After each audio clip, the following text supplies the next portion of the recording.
Hello, listening friends. We are delighted that you tuned in. श्रोता मित्रों नमस्कार, हमें खुशी है कि आप हमें सुन रहे हैं। We are delighted to tell you that we are bringing you a series of messages on the cross. हमें आपको बताते हुए प्रसन्नता हो रही है कि हम आपके लिए क्रूस के विषय पर संदेश श्रृंखला लेकर आ रहे हैं। And then we're going to talk about the resurrection of the Lord Jesus Christ. और फिर हम प्रभु यीशु मसीह के पुनरुत्थान पर बात करेंगे। And this is exactly like a chain, so I hope you're not going to miss any of it. और ये बिल्कुल एक कड़ी जैसे है, इसलिए मैं आशा करता हूं कि आप इनमें से कोई भी नहीं छोड़ेंगे। And we're going to begin with Palm Sunday. और हम खजूरी रविवार से शुरू कर रहे हैं। Because the days from Palm Sunday to Easter Sunday are called the 8 days that changed the world. क्योंकि खजूरी रविवार से लेकर ईस्टर रविवार के बीच के दिनों के विषय में कहा जाता है 8 दिन जिन्होंने संसार को बदल दिया। And that particular week was looked upon by the early Christian fathers to be the holiest of weeks. और इस मुख्य सप्ताह को पहले मसीही अगुए सप्ताहों में सबसे पवित्र सप्ताह मानते थे। It was so important that the first 3 gospel writers devoted 1/3 of their precious little space in describing its events. ये इतना महत्वपूर्ण था कि पहले 3 सुसमाचार लेखकों ने इस सप्ताह की घटनाओं के विवरण के लिए अपनी अपनी पुस्तकों में इसे 1/1 तिहाई स्थान दिया। John gave half of his pages to this week. यूहन्ना ने इस सप्ताह के लिए अपनी आधी पुस्तक दी है। This fact alone should be very telling of how central that the acts of this week are to the Christian faith. ये तथ्य ही काफी है ये बताने के लिए कि इस सप्ताह की घटनाएं मसीही विश्वास के कितने मध्य में हैं। Someone said that Palm Sunday, Good Friday, and Easter Sunday form a 3-legged stool upon which the Christian faith rests. किसी ने कहा है कि खजूरी रविवार, गुड फ्राइडे और ईस्टर रविवार इन तीनों से मिलकर एक 3 टांगों वाला मेज बनता है जिस पर मसीही विश्वास टिका हुआ है। The other days of that holy week are like spindles running from one leg to another, supporting and reinforcing them. इस पवित्र सप्ताह के बाकी दिन इन 3 टांगों के बीच में लगी हुई लकड़ियों के समान हैं, जो इन्हें सहारा देती और मजबूत करती हैं। If you remove any of these 3 legs, the whole stool will collapse. यदि इन तीनों में से आप कोई भी टांग हटा दें तो पूरा मेज गिर जाएगा। They stand together or they fall together. वो एक साथ खड़े रहते हैं और एक साथ गिरते हैं। Good Friday did not happen in a vacuum. Good Friday अपने आप से नहीं बना। Palm Sunday led to Good Friday. खजूरी रविवार ने गुड फ्राइडे तक पहुंचाया। Good Friday led to Easter. Good Friday ने ईस्टर तक पहुंचाया। Palm Sunday has been described as a triumphant entry into Jerusalem, but in reality it was a sad entry. खजूरी रविवार को यरूशलेम में विजयी प्रवेश कहा जाता है, लेकिन असल में ये एक दुखद प्रवेश था। It is a picture of great sadness merging into gladness. ये एक बड़े दुख की तस्वीर है जो आनंद के रूप में प्रकट हो रही है। It is a picture of an ineffable sorrow preparing the way for an unutterable and final joy. ये एक अकथनीय दुख की तस्वीर है जो वर्णन से बाहर और अंतिम खुशी के लिए रास्ता तैयार कर रहा है। What we call Palm Sunday was a day on which the sacrificial lamb for the Passover was secluded. हम जिसे खजूरी रविवार कहते हैं, ये वो दिन था जिसमें फसह के लिए कुर्बानी का मेमना चुना गया। A day when the sacrificial lamb was chosen and set aside. वो दिन जब कुर्बानी का मेमना चुना और अलग किया गया। A day when the sacrificial lamb was prepared for slaughter. वो दिन जब कुर्बानी का मेमना वध किए जाने के लिए तैयार किया गया। This is an incredible imagery here. यहाँ पर ये एक अविश्वसनीय योजना है। On that first Palm Sunday, the Lamb of God who takes away the sin of the world was marching toward his slaughter. उस पहले खजूरी रविवार पर परमेश्वर का मेमना जो संसार के पाप ले जाता है, अपने वध करने वाले की ओर बढ़ रहा था। Luke 9:51 tells us that Jesus had set his face toward Jerusalem. लूका रचित सुसमाचार 9:51 हमें बताता है कि यीशु ने अपना चेहरा यरूशलेम की ओर लगा लिया। That means that he had made up his mind to go there because he had an important business to do. इसका मतलब है कि उसने वहां जाने का मन बना लिया था क्योंकि वहां उसे एक महत्वपूर्ण काम करना था। Nothing was going to deter him from going into Jerusalem. कोई भी उसे यरूशलेम में जाने से रोकने वाला नहीं था। Your salvation and mine and the salvation of the rest of the world depended on this faithful journey. आपका, मेरा और इस संपूर्ण संसार का उद्धार इस अभागी यात्रा पर निर्भर था। Listening friends, please try to use your imagination here. श्रोता मित्रों, कृपया यहाँ पर अपनी कल्पना का प्रयोग करने का प्रयत्न कीजिए। Jerusalem was a small city, and during that week it was wall to wall with people. यरूशलेम एक छोटा शहर था और उस सप्ताह के दौरान ये लोगों से खचाखच भरा हुआ था। Josephus the historian sets the number of people during that week in Jerusalem at 3 million. इतिहासकार जोसेफ उस सप्ताह के दौरान यरूशलेम में लोगों की संख्या 30 लाख बताता है। Imagine 3 million people in this little ancient city, all wanted to be there for the Jewish Passover. इस छोटे से प्राचीन शहर में 30 लाख लोगों की कल्पना कीजिए। सब वहां पर यहूदी फसह त्योहार के लिए जाना चाहते थे। The fame of Jesus had of course spread throughout the countryside. साफ तौर पर यीशु की गरिमा पूरे देश में फैल चुकी थी। The 3 years of public ministry had made him a household name. 3 साल की सामाजिक सेवा से वो घर घर में जाना जाने लगा था। His miracles and above all his authoritative word had made him prominent. उसके आश्चर्य कर्मों ने और उससे भी अधिक उसके अधिकारपूर्ण वचनों ने उसे प्रतिष्ठित बना दिया था। Many people made the pilgrims that year with the hope that they might catch a glimpse of Jesus. उस वर्ष बहुत सारे लोगों ने इस आशा के साथ यात्रा की कि शायद वो यीशु की एक झलक ही पाले। Especially after the news of raising Lazarus from the dead. खासकर लाजर को मुर्दों में से जीवित करने के बाद। But the remarkable thing about Palm Sunday is that Jesus chose to enter Jerusalem publicly and deliberately. लेकिन खजूरी रविवार के विषय में विलक्षण बात यह है कि यीशु ने जानबूझकर और सार्वजनिक रूप से यरूशलेम में प्रवेश करने का निर्णय किया। There were many times when he went quietly to gatherings and to feasts. कई बार वो सभाओं और धार्मिक उत्सवों में चुपचाप से प्रवेश करता था। There were many times when he avoided publicity. बहुत बार उसने प्रसिद्धि से इनकार किया। There were many times when he told people after performing a miracle not to talk about it. बहुत बार ऐसा हुआ कि कोई आश्चर्य कर्म करने के बाद उसने लोगों से कहा कि इस विषय में कोई चर्चा ना करें। In order to avoid misunderstanding. ताकि गलतफहमी पैदा ना हो। He wanted to avoid people following him for the wrong motives and the wrong reasons. वो उन लोगों से बचना चाहता था जो गलत कारणों से और गलत उद्देश्यों के लिए उसके पीछे चल रहे थे। He did not want them to misunderstand his real mission. वो नहीं चाहता था कि वो उसके असल उद्देश्य के विषय में कोई गलत धारणा बनाए। But now it is different. लेकिन अब ये अलग है। He is entering Jerusalem as God's Messiah. वो परमेश्वर के मसीह के रूप में यरूशलेम में प्रवेश कर रहा है। He is entering Jerusalem surrounded with his disciples and with vast crowd of Galileans. वो अपने शिष्यों और बहुत बड़ी गलीली भीड़ से घिरा हुआ यरूशलेम में प्रवेश कर रहा है। I need to explain something to you. मुझे आपके लिए कुछ व्याख्या करने की आवश्यकता है। The Galileans were always more friendly to Jesus than those from Judea. गलीली लोग यीशु के साथ हमेशा यहूदा के लोगों से अधिक मित्रतापूर्ण थे।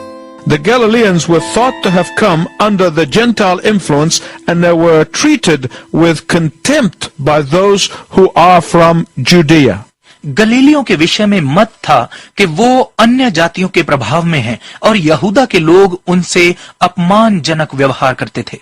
The people were full of expectations. At least finally someone is going to do something instead of just talking.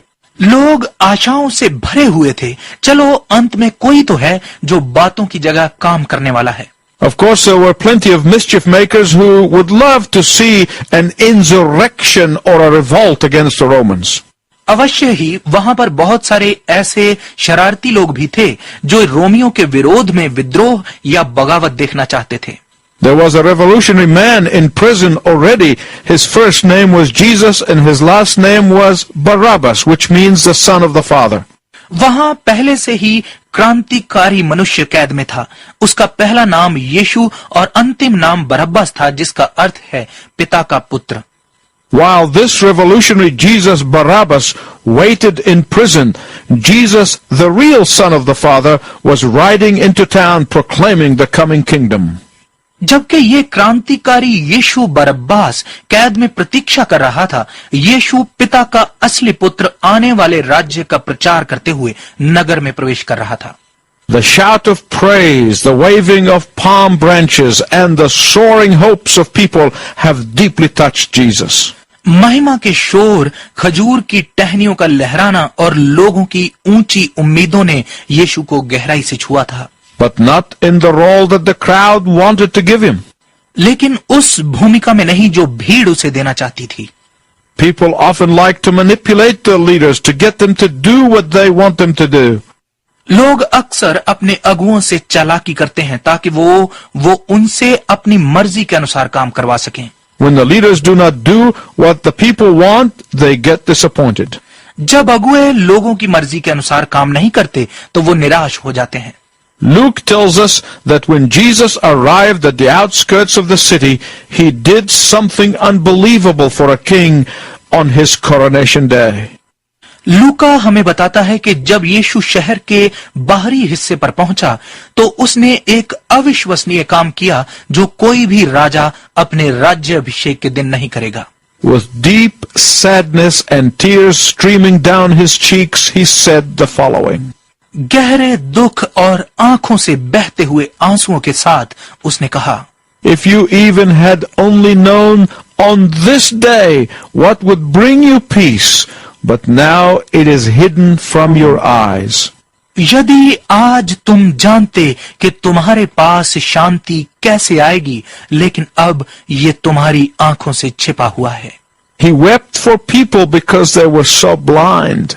वो लोगों के लिए रोया क्योंकि वो इतने अंधे थे। They wanted a military leader and a conquering hero, but Jesus brought no waving swords or charging cavalry. वो एक सैनिक अगुआ और जीतने वाला नायक चाहते थे, लेकिन यीशु के पास कुछ भी नहीं था, ना लहराती हुई तलवारें, ना घुड़सवार सेना। He brought only himself and the authority of his word. वो केवल अपने आप को और अपने वचन के अधिकार को लेकर आया। For the kingdom of Jesus needs only one person, himself. क्योंकि यीशु के राज्य के लिए केवल एक ही व्यक्ति की आवश्यकता है, खुद यीशु की। I wonder how many times Jesus still cries over those who are confused. मुझे आश्चर्य है कि अब भी कितनी बार यीशु उन लोगों के लिए रोता है जो उलझन में हैं। Over those who take his love and forgiveness for granted. उनके लिए जो उसके प्यार और क्षमा को मुफ्त में मिला हुआ समझते हैं। Over those who interpret his grace to be license for carnality. उनके लिए जो उसकी दया को ऐसे दर्शाते हैं जैसे ये कामुकता का प्रमाण पत्र हो। Over those who interpret his dying on the cross to be an excuse for not carrying their cross. उनके लिए जो क्रूस पर उसकी मृत्यु को वे अपनी क्रूस ना उठाने के लिए एक बहाने के रूप में दर्शाते हैं। Over those who interpret his compassion and long suffering as indifference and uncaring. उनके लिए जो उसकी दयालुता और लंबे दुख को उदासीनता और लापरवाही के रूप में पेश करते हैं। Oh, how much he still weeps over his church lack of discernment. ओ कैसे वो अवश्य ही अब भी अपनी कलीसिया की बुद्धि की कमी पर रोता होगा। Oh, how he must still weep for those who play politics with his church. ओ कैसे वो अवश्य ही उनके लिए रोता होगा जो उसकी कलीसिया के साथ चालबाजी करते हैं। Oh, how he must still weep for their wanting a Christ who fits their political, social and cultural agendas. ओ कैसे वो अवश्य ही उनकी ऐसे मसीह की चाहत पर रोता होगा जो उनकी राजनीतिक, सामाजिक और सांस्कृतिक योजनाओं में फिट बैठता हो। Back to Palm Sunday again. फिर से खजूरी रविवार पर आते हैं। The Jews were screaming, Hosanna, which is a combination of two words. यहूदी चिल्ला रहे थे होसन्ना, जो दो शब्दों का जोड़ है, it meaning save now. जिनका अर्थ है अब बचा ले। Blessed is he who comes in the name of the Lord, even the King of Israel. धन्य है वो जो प्रभु के नाम में आता है, इस्राएल के राजा के नाम में। The shouting Hosanna was an appeal for Jesus to save them. ये चिल्लाहट होसन्ना यीशु से उनकी पुकार थी, उनको बचाने के लिए। Save now, they were saying. वो कह रहे थे, अभी बचा ले, अभी बचा ले। And Jesus has heard their cry, and Jesus answered their plea. और यीशु ने उनका रोना सुना और उनके निवेदन का उत्तर दिया। Oh, but the method is unexpected. ओ, लेकिन तरीका आशा के विपरीत है। Oh, but the route was puzzling. ओ, लेकिन रास्ता उलझन में डालने वाला है।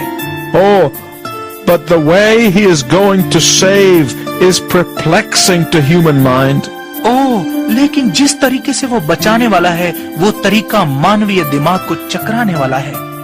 But he knew that their Hosanna soon will dissolve into crucify him. लेकिन वो जानता था कि उनकी होसन्ना जल्दी ही उसे क्रूस दो में बदल जाएगी। Their cry for salvation imagined the glitter of the coronation ceremony. उद्धार के लिए उनकी चिल्लाहट में राज्य अभिषेक समागम की झलक थी। But Jesus knew that their salvation would mean the shedding of his blood on the cross. लेकिन यीशु जानता था कि उनके उद्धार का अर्थ क्रूस पर बहता हुआ उसका लहू होगा। Their cry for salvation imagined the establishment of a throne. उद्धार के लिए उनकी चिल्लाहट में एक सिंहासन की स्थापना की कल्पना थी। But he perceived the nails and the thorns. लेकिन वो कील और कांटों की चुभन महसूस कर रहा था। Their cry for salvation imagined the breaking of the Roman yoke and political freedom. उद्धार के लिए उनकी चिल्लाहट में रोमन जुए से आजादी और राजनीतिक स्वतंत्रता की कल्पना थी। He knew that their and our most desperate need is a breaking of the yoke of sin. वो जानता था कि उनकी और हमारी सबसे महत्वपूर्ण आवश्यकता पाप के जुए से आजादी है। You cannot have Hosanna without crucify. क्रूस दिए बिना आपके पास होसन्ना नहीं हो सकती। Therefore, while they were saying, Hosanna, save now, they unknowingly were crying, crucify, crucify. इसलिए जब वो कह रहे थे होसन्ना अब बचा ले, असल में वो अनजाने में चिल्ला रहे थे क्रूस दो, क्रूस दो। For there can be no salvation without the cross. क्योंकि क्रूस के बिना उद्धार हो ही नहीं सकता। You may not like the idea that someone dying on the cross 2000 years ago can be your only salvation. शायद आपको ये विचार पसंद ना आए कि 2000 साल पहले क्रूस पर मरा कोई व्यक्ति आपका एकमात्र उद्धारकर्ता कैसे हो सकता है। You may refuse to see the logic of the cross. शायद आप क्रूस के तर्क को देखना ना चाहें। You may say, it is not fair for a sinless man to die for my sin. शायद आप कहें ये सही नहीं है कि एक पाप रहित मनुष्य मेरे पाप के लिए मरे। You may refuse to accept the historical evidence of the cross. शायद आप क्रूस के ऐतिहासिक प्रमाण को स्वीकार ना करें। But all of that does not contradict the historical evidence. लेकिन ये सब कुछ ऐतिहासिक प्रमाण को झुठला नहीं सकता। All of your protesting will not exempt you from the responsibility of responding to his love. आपका सारा विरोध उसके प्यार के लिए आपके प्रत्युत्तर की आपकी जिम्मेदारी से आपको कोई राहत नहीं देगा। What you do with the cross is your choice. क्रूस के साथ आप क्या करते हैं ये आपका चुनाव है। But you must understand that there are consequences to your decision. लेकिन ये आपको अवश्य समझना होगा कि आपके निर्णय के कुछ परिणाम भी हैं। Eternal consequences. अनंत परिणाम। Will you respond to the cross today? क्या आज आप क्रूस को प्रत्युत्तर देंगे? Will you say, Lord Jesus, you, the perfect, died for my sin. Forgive me. क्या आप कहेंगे, उत्तम प्रभु यीशु, तुम मेरे पापों के लिए मरे, मुझे माफ कर दीजिए। Jesus promised to forgive all repentant sinners. यीशु ने सब पश्चातापी पापियों को क्षमा करने का वादा किया है। In going to Jerusalem, the words of Zechariah the prophet were written hundreds of years earlier before were ringing in his ears. यरूशलेम को जाते हुए सैकड़ों साल पहले जकरिया भविष्यवक्ता के द्वारा लिखे हुए वचन उसके कानों में गूंज रहे थे। Zechariah 9:9 says, "Rejoice greatly, O daughter of Zion." जकरिया 9:9 कहता है, बड़ा आनंद मना हे सियोन की बेटी। Shout, O daughter of Jerusalem. ओ यरूशलेम की बेटी चिल्ला। See, your king comes to you, righteous and having salvation. देख तेरा धर्मी राजा उद्धार लेकर तेरे पास आता है। Gentle and riding on a donkey. कृपालु और गधे पर सवार। On a colt, the foal of a donkey. बच्चे पर, गधे के बच्चे पर सवार। This was a far cry from their image of a conquering hero who would sweep into Jerusalem in a chariot pulled by 2 white horses. ये चिल्लाहट उनकी उस कल्पना से कहीं दूर की थी जिसमें एक विजयी नायक वैभव के साथ 2 सफेद घोड़ों वाले रथ के साथ यरूशलेम में प्रवेश करेगा। Oh, but remember, he rides the clouds for your help. ओ लेकिन याद रखें, वो आपकी सहायता के लिए बादलों पर सवार है। This was a far cry from the plots and the plannings of the Zealot Revolutionary Party. ये चिल्लाहट कट्टरपंथी क्रांतिकारी पार्टी की योजनाओं और उद्देश्यों से कहीं परे थी। But his liberating was for eternity. लेकिन उसकी स्वतंत्रता अनंत काल के लिए थी। You see, Jesus' conquering would take place on the battlefields of the minds and the hearts and not in the streets of Jerusalem. आप देखें कि यीशु की विजय मन मस्तिष्क की युद्ध भूमि में होगी, न कि यरूशलेम की सड़कों पर। Jesus' victory would last for eternity instead of falling within the century and be buried in the history books. यीशु की विजय अनंत काल तक रहने वाली है, न कि एक सदी में खत्म होकर इतिहास की पुस्तकों में दफन होने वाली। On that first Palm Sunday when Jesus rode to Jerusalem, God was ready to present his peace plan to humanity. उस पहले खजूरी रविवार को जब यीशु यरूशलेम की ओर चला तो परमेश्वर अपनी शांति योजना को मनुष्य के सामने पेश करने के लिए तैयार था। There would be no compromise. वहां कोई समझौता नहीं होगा। The final skirmish took place on Good Friday, but people did not realize that the battle was already won by Jesus coming to Jerusalem. निर्णायक भिड़ंत गुड फ्राइडे के दिन हुई, लेकिन लोगों ने नहीं जाना कि युद्ध तो यरूशलेम को आते हुए यीशु ने पहले ही जीत लिया है। Palm Sunday is a day when Jesus proclaimed his victory over the hostile forces over him. खजूरी रविवार वो दिन है जब यीशु ने अपनी विरोधी शक्तियों पर अपनी विजय की घोषणा कर दी। And God's still seeking to let everyone know that the battle is over and Christ has won. और परमेश्वर अभी भी देख रहा है कि हर किसी को पता चल जाए कि युद्ध समाप्त हो गया है और मसीह जीत गया है। And Jesus' life itself was a treaty. और यीशु का जीवन स्वयं एक संधि था। Will you respond to him and receive eternal life? क्या आप उसे प्रत्युत्तर देकर अनंत जीवन प्राप्त करेंगे? You can be assured of eternal life here and now. आप यहीं पर और अभी अनंत जीवन का आश्वासन पा सकते हैं। If that is your desire, I want to pray with you. यदि आपकी ऐसी इच्छा है तो मैं आपके साथ प्रार्थना करना चाहता हूँ। Heavenly Father, स्वर्गीय पिता, I thank you for Jesus. मैं यीशु के लिए आपका धन्यवाद करता हूँ। I thank you that he died on the cross for me. मैं आपका धन्यवाद करता हूँ कि वो मेरे लिए क्रूस पर मरा। I thank you that I can receive forgiveness from his hand. मैं आपका धन्यवाद करता हूँ कि मैं उसके हाथ से क्षमा प्राप्त कर सकता हूँ। And I thank you that I can be assured of heaven here and now. और मैं आपका धन्यवाद करता हूँ कि मैं अभी और इसी वक्त स्वर्ग का आश्वासन पा सकता हूँ। In his name I pray. उसके नाम में मैं प्रार्थना करता हूँ। Amen. आमीन।